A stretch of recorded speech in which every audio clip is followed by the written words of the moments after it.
Hello, my art friends. This is Cindy Kromholtz. If you're watching this, if you haven't subscribed, would you please subscribe and give me a thumbs up, and in the comments tell me where you're from and what your favorite kind of art is, or if you have any questions, I could try to answer it. Or if there's anything you'd like me to try and make, sometimes I can make that happen and sometimes I can't. So just something fun to do. So this is a fundraiser. I've already done one video on it with this particular, the way it's arranged on the page. Now I realized after I did this that what my intention was to have her face over here, so that I had some grandmas and granddaughters and moms and daughters that wanted to do classes together. And I thought, well, that would be kind of fun to have that hang in their house. And as you can see, this was one girl that I did. And I did her a long time ago in my Altered Book of the Month Club. So I cut her face in half. So as I said, this was my intention for this to actually be over here. And then this one would be the one, say your daughter or granddaughter was doing. And then as you hung them on the wall together, they would sort of match up, and that would be kind of fun. But, so now I have 3 different ways you could do this, and I suppose 4 if you think about it, because also could have this one. Well, this would go here and it would match up then. But this one that's here could also be here, and it could be the opposite way and match up. But this way doesn't work at all for a matchup. But it's one way to do it, and it matches up as far as working for this particular thing if you were just doing it on your own. And I do have people asking me to send them materials so they can make this. Now this board is a cement board like you use on housing. It's my favorite thing to do art on. You have to have a special blade to cut it, but other than that, I love it. And I often do 2 sides of my boards because it's less storage. But for this purpose, I'm going to use the other side so I can show you. Well, I'm going to do it. Let's see, I got to think here.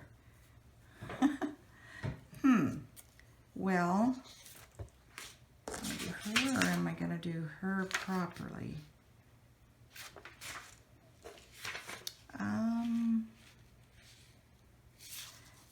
No, I'm going to do it this way on the other side, like it's supposed to be. Darn, it's hard to think of.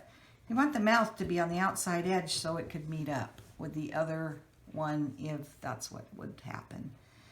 Anyway, this is a fundraiser for my daughter-in-law, even though right now everything's canceled.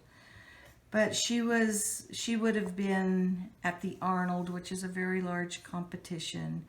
She's on track to be on Team USA. She's a strong woman, especially a grip. And so I'm trying to do these for her. So this particular situation, if I were to mail you this, what it would be is you'd get something like this in the mail, deciding on which way you wanted the face going. And you would get so this has all the words and the strength. And then this would be the other piece of paper you'd get. And I think I could just fold these up into a business size envelope and send it to you for what a stamp costs. So normally something like this would be maybe $5, but this is a fundraiser and all the money goes to her because she will be going forward, and she has costs from the cancellation of the Arnold also. So this particular thing would be $20, but normally more like $5. So it's just something I'm trying. Let me know if you like the idea or you don't like the idea of me sending you the papers. And like I said, this is a 8 by 10.5, I think, but this certainly would fit on an 8 by 10 canvas or board, or you could do it in a, like I have my altered book, or you could do it on a piece of cardboard. Gosh, I don't know, whatever you like, you know, canvas is what comes to mind as the easiest thing. So I'm just going to get started with this. And let's see, so let me see if I'm thinking properly. That would be like that, and then if someone else did it, yes, so that works. And then this is sort of just this is a super simple class. So I mean, this is just hardly anything for you to do other than you'll be doing some work with your Sharpie. But and you would want to have a black ultrafine and a black fine Sharpie, and of course you'd need scissors. I use a little card to put my decoupage down. You would need Mod Podge or decoupage. You would want the one that's flat, not shine. This was a gloss, but you would want flat. It looks like this. Mine are in terrible shape because I reuse them for classes, but anyway.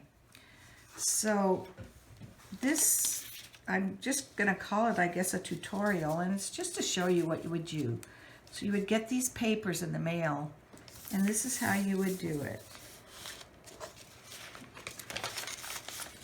You just, you know, would see how it fits to your board,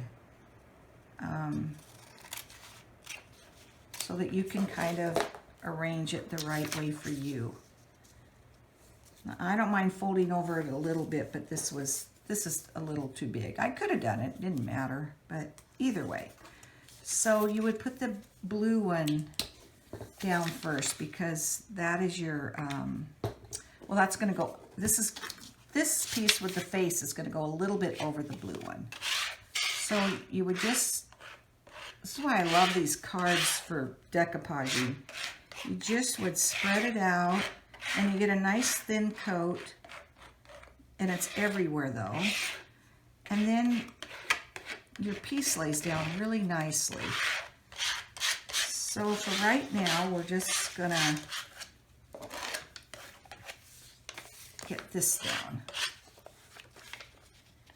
And I'm gonna have to add a little decoupage to the edge probably, just to put it down. Now let's take a peeky. I can see this is a little crooked. Who knows, I might have cut the little thing I just cut off, that little piece. I might have cut that a little crooked. I don't know, I don't care. No big deal for this.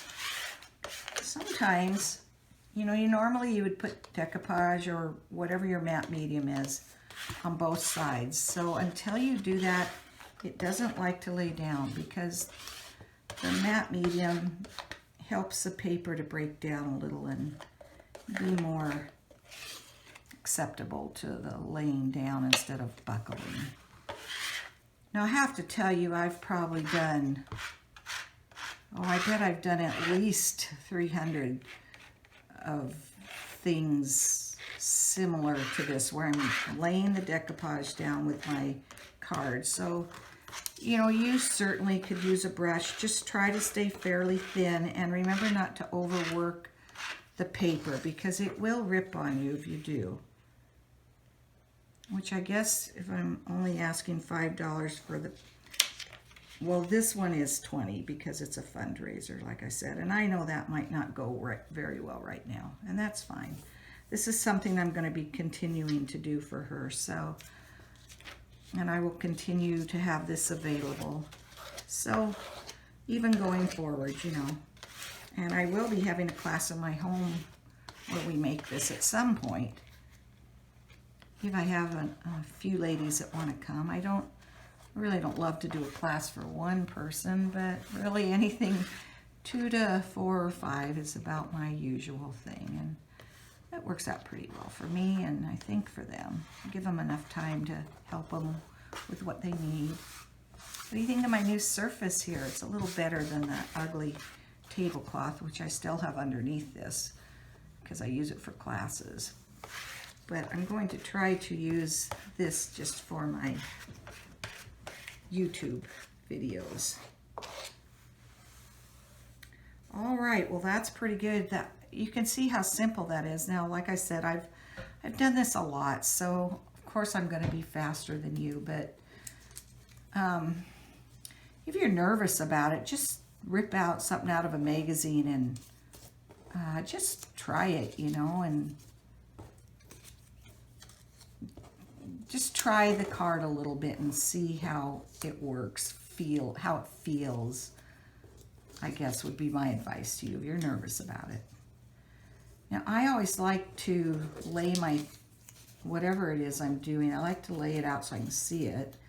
So I'm grabbing the right, whatever, if it's letters or words or whatever it is. Sometimes you have to have them to the side though, so you don't get anything on it. So let's look at the other side for a second here. Because the other side may not lay out quite like this. Let's see. I think I'll put my strength down first, since that's bigger. That way I'm not, you know, I always suggest you do a dry fitting, but I've done this, like I said, I've done this so many times. I think I could do it without a dry fitting. It'll be interesting, I guess, won't it? I'll be very embarrassed if somehow I can't. The other thing, if you're trying to pick paper up, sometimes it's a little hard to pick up. So, you know, you can lick your finger a little bit and pick it up that way. It's a pretty good way to do that if you can't get it to pick up super easy. Now, I can see I'm going crooked, and although I'm not very into perfection, I still would like this to kind of be straight. So I think I'll pick that up a little, move it just a little bit. Sometimes when you're sitting down, you have a funny kind of perspective. When you're standing above it, you know, you can see what's going on a little better. So that could be what's going on. I'm not sure. Hope I spelled this right.